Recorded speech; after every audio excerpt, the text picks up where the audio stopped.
Divya Himachal TV के इस विशेष कार्यक्रम में आप सभी दर्शकों का हार्दिक स्वागत है। मैं हूं अनिल अग्निहोत्री। डॉक्टर से मिलिए। जी हां, हमारे इस सीरीज के तहत आज हम बात करने जा रहे हैं एक बड़ी महत्वपूर्ण और कॉमन प्रॉब्लम की, जो आप अपने आसपास अपने घर परिवार में देखते हैं। ये प्रॉब्लम है खर्राटों की, जिसे आम भाषा में खर्राटे कहा जाता है, इंग्लिश में स्नोरिंग बोलते हैं, और अगर डॉक्टरी भाषा में बात करें तो ये होता है जी स्लीप एपनिया।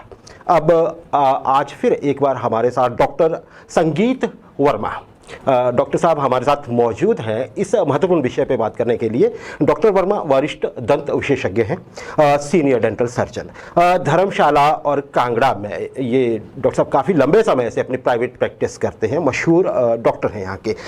कई सरकारी संस्थानों में विशेषज्ञ सेवाएं भी दे चुके हैं।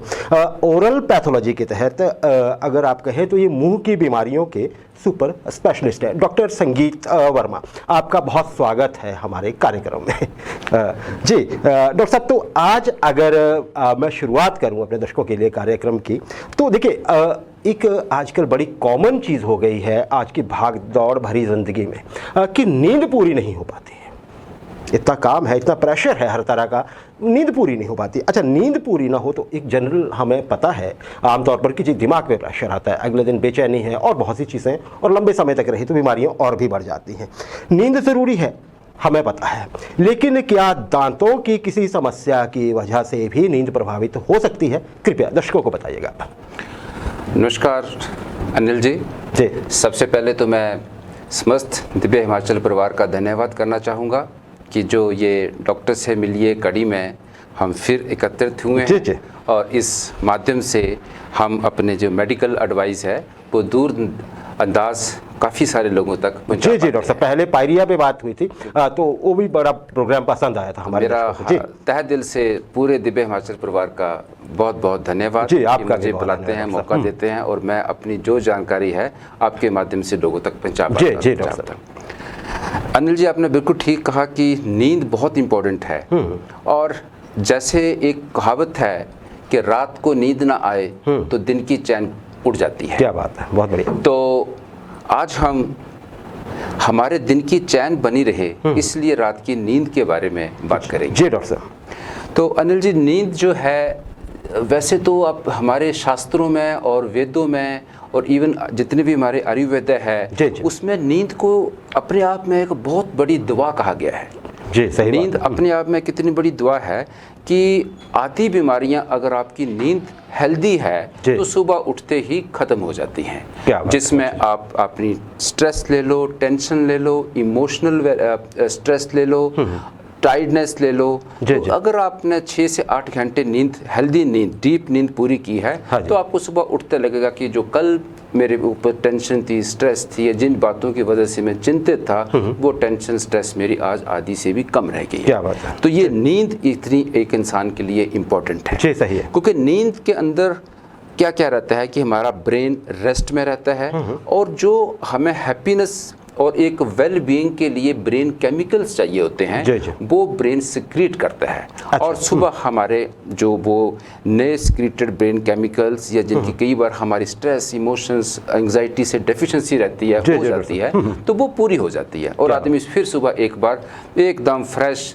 और अपना काम पे लौटता है, और एक नई ऊर्जा, नई एनर्जी से अपना दिनचर्या शुरू करता है। जी सही बात है। तो ये तो थी बात कि एक हेल्दी नींद इंसान के लिए क्या कर सकती है और कितनी जरूरी है। जी सही है। पर अनिल जी, मैं यहाँ आपसे डिस्कस करना चाहूँगा कि जरूरी नहीं है कि नींद हर इंसान को हेल्दी ही होती है। अच्छा जी। या जो इंसान सोया है वो एक हेल्दी नींद से ही सोया है। अच्छा। दूसरी नींद को हम मेडिकल भाषा में डिस्टर्ब्ड नींद भी कहते हैं। तो डिस्टर्ब्ड नींद का मतलब ये नहीं है कि वो आदमी बार बार उठ रहा है रात को, लेकिन एक कंप्लीट नींद में सोया हुआ आदमी के अंदर भी कुछ ऐसी डिस्टर्बेंसेस चल रही हैं जो नींद के रिलेटेड हैं, या उसकी बॉडी के और पार्ट्स के एनाटॉमिकल और पार्ट्स से रिलेटेड हैं, जिसकी वजह से उसको बिना पता हुए उसके साथ जो सो रहे हैं या उसके जो नेबर पड़ोसी हैं उनको पता चलेगा कि इस आदमी को नींद के दौरान क्या क्या बीमारी है। सही है।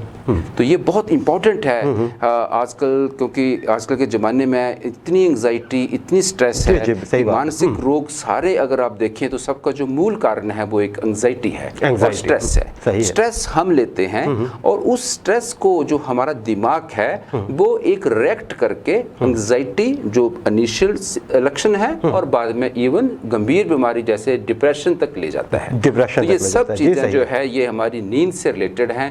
नींद का पूरा होना, हेल्दी नींद होना हमारे लिए एक बहुत बड़े मूल मंत्र या दवा से कम नहीं है। दवा से कम नहीं है। डॉक्टर साहब, मैं आपसे पूछ रहा था इसी कड़ी को आगे बढ़ाते हुए, नींद से जुड़ी कोई ऐसी प्रॉब्लम जो दांतों से, मुंह से जुड़ी हो?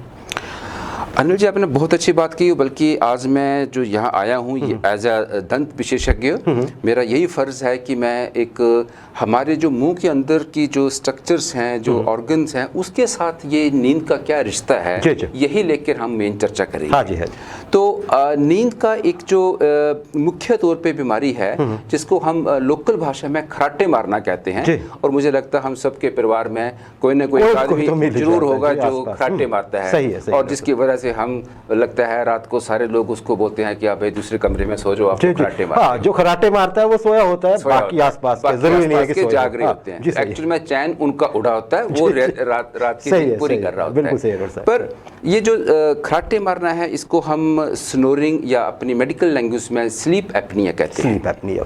तो ये जो स्लीप एपनिया है ये बेसिकली क्या होता है कि ये जब हम सोते हैं तो जब हम सांस लेते हैं जी। तो सांस हमारा देखो नाक से जाता है। जी, सही है। ऑक्सीजन हवा हमारी नाक से जाती है और नाक से वो लंग्स तक पहुंचती है। सही है, फेफड़ों लेकिन- तक आती है। फेफड़े तक आती है। लेकिन इसके बीच हमारा एक एयर बेस स्पेस है जी। और वो एयर बेस स्पेस जो है वो हमारा ये वोकल कॉर्ड से ऊपर जो है उसको हम upper respiratory air base space कहते हैं। एयरवे स्पेस मतलब जहाँ से हवा जहाँ से जाएगी, हवा एक हाँ, पाइप फेफड़ों है। तक जाएगी। आप जी, जी। इसको समझिए एक पाइप है जी। और पाइप जो है वो जो वोकल, ये हमारी वोकल कॉर्ड है, कॉर्ड है, हाँ उसके जी। ऊपर के पाइप को हम अपर रेस्पिरेटरी ट्रैक्ट कहते हैं और वोकल कॉर्ड के नीचे के पार्ट को हम lower Lower respiratory respiratory tract tract। कहते हैं। ठीक, सही। तो बेसिकली जो स्लीप एपनिया है ये हमारे अपर रेस्पिरेटरी ट्रैक्ट से ताल्लुक रखता जी। है। तो क्या होता है कि जब आदमी सोता है और कई कारण हैं जो हम आगे इसको चर्चा करेंगे, जी। किसी कारण से उसकी ये जो जबड़ा है, हमारा जो लोअर जॉ है, लोअर जो जॉ हाँ, है, नीचे वाला ये जबड़ा। पीछे फॉल कर जाती है। तो अच्छा। जब ये जबड़ा पीछे फॉल करता है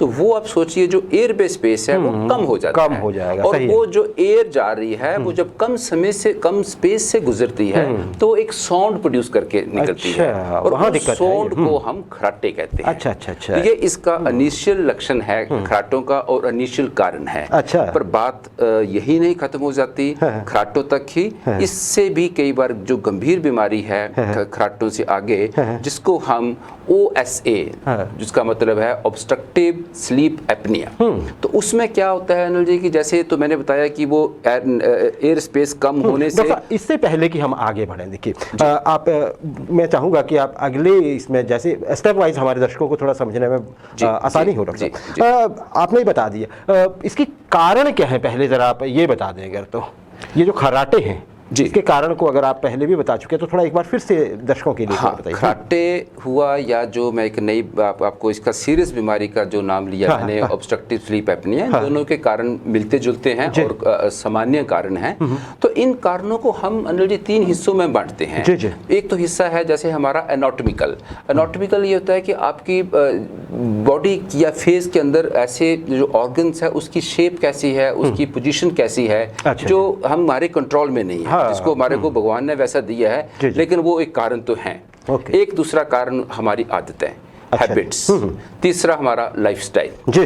तो ये 3 कारण मुख्य अच्छा। रूप से जो हैं ये एक स्लीप एपनिया के कारण हैं। क्या बात है। तो हम अगर एनाटॉमी की बात करें हाँ। तो थोड़ी सी एनाटॉमिकल बातें हाँ, बोलूंगा। बिल्कुल, जैसे बिल्कुल। कईयों का जबड़ा बहुत छोटा होता है, ठीक है। लोअर जॉ बहुत छोटी होती है, चिन बहुत छोटी होती है, जी। या हमारा एक सॉफ्ट पैलेट जो हमारी एक तालू है, तालू जो हमारा तालू के अंदर पीछे का जो हिस्सा है जिसको हम सॉफ्ट पैलेट कहते जी, जी, हैं, जहाँ जिसके आप देखोगे एक तंदुआ सा हाँ, लटका रहता है नीचे, मुंह खोल के देखें। तो हाँ। कई बार वो सॉफ्ट पैलेट का जो म्यूकोसा है या टिश्यू है वो बहुत थिक होता है। तो ये जब अगर बाई चांस भगवान ने या एनाटॉमिकली ऐसे आपके ये ऑर्गन्स हैं तो आप एक स्लीप एपनिया के कैंडिडेट बनने के आपके चांसेस ज़्यादा हैं। जी जी, मतलब इसमें आदत से कोई मतलब नहीं है। ये पहली कारण आपने जो बताया, अगर ये आपको बाई बर्थ ही ऐसा है, बाई वर्च्यू ऑफ बर्थ आप ऐसे हैं, तो इसमें आपका कोई हाथ नहीं, तो आपका ये कारण बन सकता है। सेकंड, जैसे हम बात कर रहे थे आदत से, जी आदत की, जी डॉक्टर साहब, कि हमारी आदत क्या है हमारी, तो देखिए दो तीन आदतें इसमें बहुत कंट्रीब्यूटरी हैं। एक तो सबसे पहले अल्कोहल कंजम्पशन, अच्छा शराब पीना, क्योंकि जब हम शराब आदमी पीता है, शराब पी के सोता है, तो उसकी में ये स्लीपिंग एपनिया के जो एपिसोड्स हैं उसमें आने के चांसेस बहुत ज़्यादा होते हैं। जी। सेकंड, जो आदत हमारे दांतों के साथ रिलेटेड है, जी डॉक्टर, तो दांतों के साथ रिलेटेड है, जैसे ब्रक्सिज्म। आपने देखा होगा कई लोग रात को सोते हैं तो खराटे तो अलग चीज़ है, लेकिन उनके दांत भी आपस में कनकनाते रहते हैं। ये जो कनकनाने वाले दांत हैं, ये एक स्लीपिंग मूवमेंट्स डिसऑर्डर हैं। तो इनकी वजह से भी हमारे जो जॉइंट है, टेम्पोरोमैंडिबुलर जॉइंट कहते हैं, इसका बहुत रोल है हमारी स्लीप को डिस्टर्ब करने में। इवन हमारे ये जो मैंने आपका स्लीपिंग एपनिया का नाम दिया, इसको कारण बनने में। तो ये जो हमारी ब्रक्सिज्म है, इससे हमारा जॉइंट जो है उसके मसल्स टेंशन में आते हैं, हाइपर कॉन्ट्रैक्टाइल होते हैं, और वो भी एक स्लीप एपनिया के लिए एक मुख्य कारण बनते हैं। स्लीप एपनिया जैसे जो खर्राटे आप कह रहे हैं कि उससे भी थोड़ी गंभीर आगे वाली स्थिति स्लीप एपनिया है। डॉक्टर साहब, हाँ जी सही, ये बात है। लक्षण क्या, कैसे पता लगे, क्योंकि ये चीज़ें तो होता है, वैसे भी कोई और वजह हो, कैसे पता लगे कि ये स्लीप एपनिया की ही वजह से आपको हो रहा है? देखिए, पहले तो मैं आपके अनिल जी इसको कॉमन लक्षण बताता हूँ कि खराटे तो देखो जिसको हो रहा है वो तो सुन नहीं पाएगा, उसका कोई साथ जो सो रहा है वो ही उसको बता पाएगा, तो आदमी पता नहीं इस पर विश्वास करे या ना करे। तो इसका जो लेकिन इसमें आपको थोड़ा सा बताना चाहूँगा कि ये इतनी सीरियस बीमारी है कि जब किसी की एयर वे ऑब्स्ट्रक्शन हो जाती है, आदमी रात को सोया है, सिर्फ खराटे ही नहीं, कुछ समय के लिए उसका सांस भी रुक जाता है। और वो उस इंसान को पता नहीं चलता। और उस सांस को रुकने की वजह से उसके अंदर ऑक्सीजन की कमी हो जाती है, ऑक्सीजन की जो सैचुरेशन ऑक्सीजन है वो कम हो जाती है। तो इवन इतनी तक बात चली जाती है कि ये चीज़ें अगर प्रोलॉन्ग्ड हों, लंबे समय तक चलें, तो हमारे दिमाग के अंदर हाइपोक्सिया, ऑक्सीजन की कमी हो जाती है, जिससे दिमाग में स्ट्रोक, पैरालिसिस जैसी गंभीर बीमारियां हो जाती हैं। और ये मैं आपको बताऊं कि आजकल बहुत कॉमन है हमारे आस पड़ोस में, हमारे आसपास, हमारे मेडिकल कॉलेजेस में। अगर आप न्यूरोलॉजी डिपार्टमेंट में जाके देखें तो आपको आजकल ये बहुत कॉमन इस बीमारी से ग्रसित लोग मिलेंगे, जिनका कारण वो बताएंगे कि इनको ऑब्स्ट्रक्टिव स्लीप एपनिया हुआ है। अच्छा डॉक्टर साहब, ये ऐसे आम चीज़ नहीं है जैसे कि समझा जाता है कि सोए तो खराटे आगे तो क्या हुआ, नहीं, आपने बताया कि ये गंभीर चीज़ों में बदल सकता है, पैरालिसिस हो सकता है, या कोई और स्ट्रोक आपने कहा हुआ है ना जी, वो तो फिर ये तो थोड़ी मुश्किल चीज़ है। अच्छा डॉक्टर साहब, अगर जी अगर डॉक्टर साहब ये लग गया किसी को पता, फिर भी एक डॉक्टर की तो ज़रूरत पड़ेगी ही, कंफर्म कैसे होगा ये? देखिए, सबसे पहले तो हम उस आदमी के लक्षण देखेंगे, तो लक्षण को हम दो हिस्सों में बांटते हैं। एक तो होते हैं रात्रि में लक्षण, और एक हम कहेंगे डे टाइम के लक्षण। अच्छा, दिन में भी होते हैं? दिन में भी होता है। अच्छा, तो क्योंकि दिन में वो आदमी को खुद पता चलेगा, रात को तो आदमी सो रहा है तो वो किसी की बात माने या ना माने। सही है। तो जो रात के लक्षण है वो तो मैंने आपको बता दिया कि एक स्नोरिंग है, एक चोकिंग है। कई बार आपको रात को बैठे सोए से ऐसा लगेगा कि मेरा सांस नहीं आया। अच्छा, कई बार ऐसा होता है कि मेरा सांस रुक गया और आदमी एकदम उठ पड़ता है। अच्छा, तो वो भी एक इसी चीज का लक्षण है। या बार बार बाथरूम आना, बार बार पेशाब के लिए रात को, नींद डिस्टर्ब हो रही है तो फिर आदमी को कई चीजें महसूस होती हैं। ये तो जो है वो नाइट टाइम के सिम्टम्स या लक्षण हैं। लेकिन डे टाइम में भी उस आदमी को लक्षण होते हैं। अच्छा, जैसे मैंने आपको बताया कि ये हमारा टेम्पोरोमैंडिबुलर जॉइंट जो है, इसका बहुत रोल है हमारी जॉ मूवमेंट्स के लिए। और जॉ मूवमेंट जो खास करके जो हमारी लोअर जॉ है, यही एक कारण भी है और यही एक समाधान भी है, हल भी है। कारण भी यही, निवारण भी है। नीचे वाला जबड़ा क्या उसको कारण भी करता है। और अगर वो अपना स्लीप एपनिया या ऑब्स्ट्रक्टिव स्लीप एपनिया हो गया है, तो ब्रेन हमारे जॉइंट को कमांड देता है कि भाई इस लोअर जॉ को आगे लेके जाओ। जब वो लोअर जॉ आगे जाती है तो उसका एयरबेस स्पेस मेंटेन हो जाता है। क्या बात है, लेकिन बड़ी इंटरेस्टिंग चीज है। ये जो सीक्वेंस है, इस सीक्वेंस में अगर बार बार ये चलता है, तो हमारे टेम्पोरोमैंडिबुलर जॉइंट के जो मसल्स हैं वो अपने आप में खुद इतने टाइट हो जाते हैं कि एक समय पे आके वो उस सिग्नल को इग्नोर करेंगे या पूरी तरह से काम नहीं करेंगे। यही काम करता रहेगा। और वो चीज जो है, वो ये बीमारी जो है वो नेक्स्ट स्टेज में प्रमोट हो जाती है। अच्छा जी। तो डे टाइम में जो इसके लक्षण हैं, वो सबसे पहले जब ऐसा आदमी उठेगा तो उसको सुबह हेडेक होगी।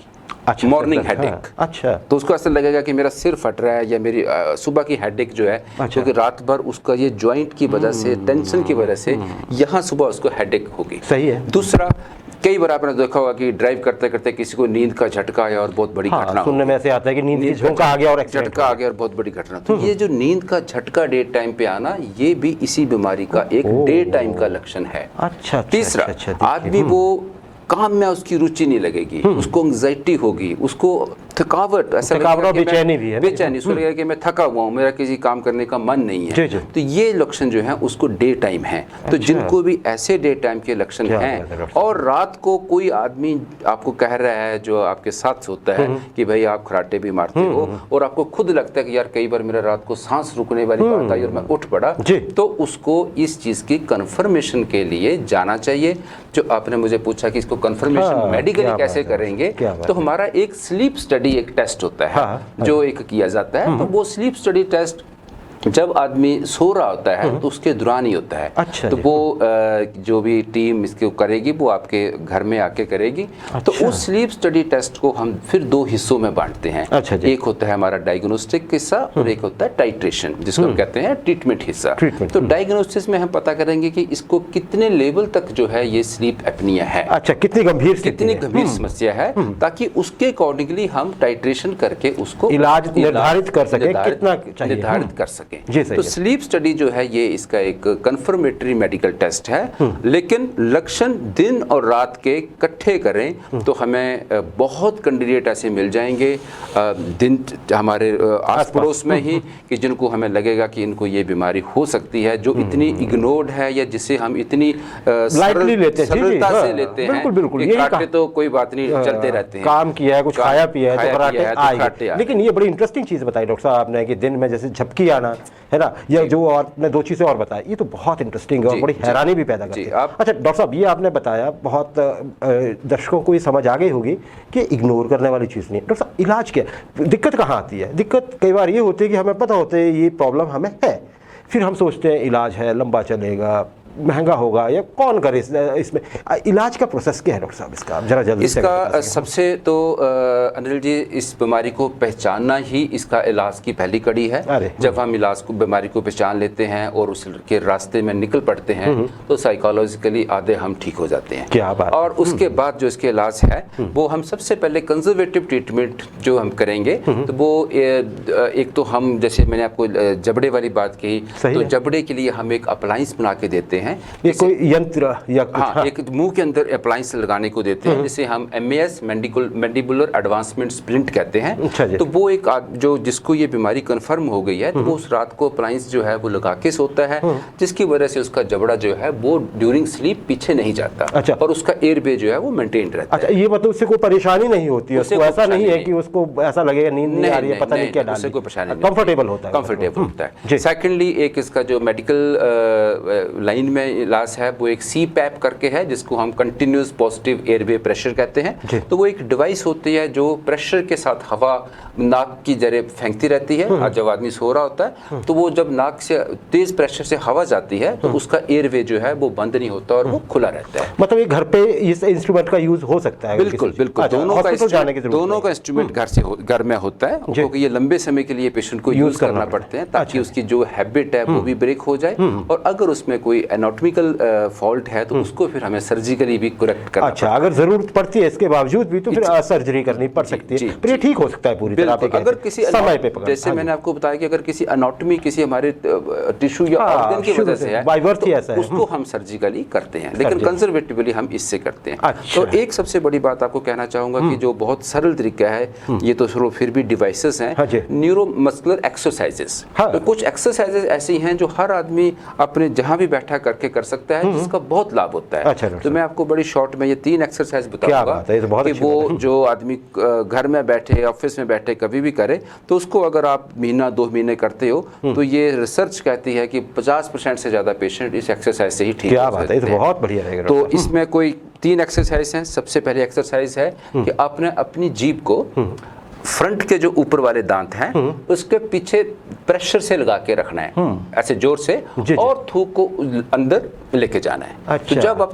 जीभ को अंदर खींचना है आपने, हाँ, जब जीभ को आप अपने फ्रंट टीथ के साथ चिपकाओ लगाओगे और थूक अंदर खींचोगे तो आपको यहाँ एक मसल्स में स्ट्रेस लगेगा। तो वो हमारे मसल्स, ये फेरिंग्स के ओरोफेरिंग्स मसल्स की एक्सरसाइज है। अच्छा, जिसकी वजह से ये जो हमारा मस्कुलर टोन है वो कम हो जाती है, तो वो एकदम आपकी कुछ समय जो एक्सरसाइज करने से ठीक हो जाती है। जी डॉक्टर साहब। दूसरी एक्सरसाइज, आप अपनी टंग को जीभ जो अपनी चीक है, चीक के तरफ लेके जाएं और वहाँ एक उंगली किसी भी तरफ, दोनों तरफ लेके जाना है इनफैक्ट। तो एक उंगली आप अपने चीक के ऊपर रखनी है और उस उंगली को अपनी टंग से टच करना है। अच्छा। और फिर जोर से अपना टच करना है। तो अब जब जोर से प्रेशर आपने जीभ पे लगाना है, जोर जो है जीभ पे लगाना, ना कि उंगली पे। और कोशिश करनी है कि हम इस उंगली के ऊपर हमारा पूरा प्रेशर जाए। जैसे हम किसी चीज को जोर से धक्का देते हैं, अंदर से जीभ पे, जीभ से धक्का लगाना है बाहर की उंगली की तरफ। तो क्या होगा कि जिस तरफ आप ये उंगली रखी है उसके उल्टी तरफ के मसल्स आपके एक्टिवेट होंगे। अच्छा। और वो मसल जो है उनकी टोन बेटर होगी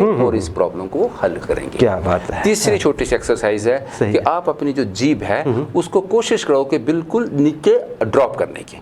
अच्छा, बिल्कुल आप आराम नीचे, से हाँ, बैठे गिरा हैं, देने। तो आप जीभ को नीचे गिराओ और जितनी देर गिरा सकते हो गिरा के उसको कुछ सेकंड्स के लिए होल्ड करो। वही रखना है। आप थोड़ा शुरू में मुश्किल लगता है, लेकिन जब आपको आदत पड़ जाएगी तो आप इस चीज़ को शुरू में 5 सेकंड, 10 सेकंड, 15 सेकंड, तो ऐसे करने से आपकी ये जो फ्लोर ऑफ मसल्स के माउथ के जो मसल्स नीचे वाले जो है, फ्लोर ऑफ माउथ के मसल्स हैं ये एक्टिवेट होते हैं। और जब ये क्योंकि ये सारी कहानी मसल्स की है, हमारे मसल्स ही इस जबड़े को पीछे फेंकते हैं, हमारे मसल्स ही इस हमारी जीभ को थ्रोट के पीछे लेके जाते हैं, जिसकी वजह से हमारा एयर वे जो है वो ऑब्स्ट्रक्ट होता है। तो हमने मसल्स की स्ट्रेंथ बढ़ानी है, मसल्स की टोन बढ़ानी है। तो जो हम, जैसे आप फिजियोथेरेपी करते हैं, तो ये भी हमारे एक टंग की और मुंह के मसल्स की टोन बढ़ाने के लिए मैंने 3 एक्सरसाइजेस कही जो एकदम सरल हैं और आदमी इसको करे तो मुझे लगता है कि काफ़ी समस्या उसकी जो है इन एक्सरसाइजों से ही ठीक हो सकती है। क्या बात है डॉक्टर साहब। देखिए, बेशक मैं भी और हमारे बहुत से दर्शक भी शायद ये समझते होंगे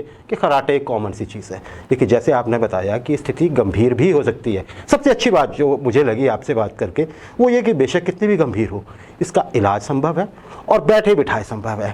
तो सभी दर्शकों से यही अनुरोध रहेगा कि आपके आसपास आप या कोई आपका पारिवारिक सदस्य या कोई मित्र जिसको ये थोड़ी दिक्कत है उसको आप ये प्रोग्राम देखने के लिए ज़रूर कहें। हो सकता है कि जो डॉक्टर साहब ने एक्सरसाइज बताई लास्ट में आपको वही कुंजी हो। तो आपका बहुत धन्यवाद डॉक्टर साहब, आप आए हमारे पास और हमारे दर्शकों के लिए इतनी अच्छी चीज़ बताई आपने। उम्मीद करूंगा कि आप फिर एक बार यहाँ पे पधारेंगे हमारे स्टूडियो में, ताकि हम दर्शकों को इसी सीरीज डॉक्टर से मिलिए के तहत मुंह को रोगों को लेके या मुंह की बीमारियों को लेके या किसी और भी दिक्कत पर विस्तार से बातचीत करें और सिर्फ बात ही ना करें, हम निवारण भी बताएं। आपका बहुत धन्यवाद कि आप स्टूडियो में पधारे। दर्शकों का भी बहुत आभार। धन्यवाद अनिल जी और मेरे सभी दर्शकों का भी जो इस कार्यक्रम को देख रहे हैं। मैं तो ये चाहता हूँ कि दिव्य हिमाचल ने जो ये कार्यक्रम शुरू किया है तो मैं दिव्य हिमाचल का हमेशा धन्यवादी रहूँगा और सभी दर्शकों का भी, कि ताकि जो हमारी और दिव्य हिमाचल की कंबाइंड ये एफर्ट्स हैं ये बहुत दूर तक लोगों तक जाएं। और अगर ट्रीटमेंट या इसकी अवेयरनेस भी लोगों को होती है तो हम इस कार्यक्रम को बिल्कुल सफल समझेंगे। मुझे लगता है कि आप सब हमारा सपोर्ट करोगे और ये हमारा कार्य सारा सफल होगा। अंत में फिर आप सब दर्शकों का, दिव्य हिमाचल का और अनिल जी का मैं तहे दिल से धन्यवाद। आपका बहुत आभार डॉक्टर साहब। Thank you very much. नमस्कार। धन्यवाद।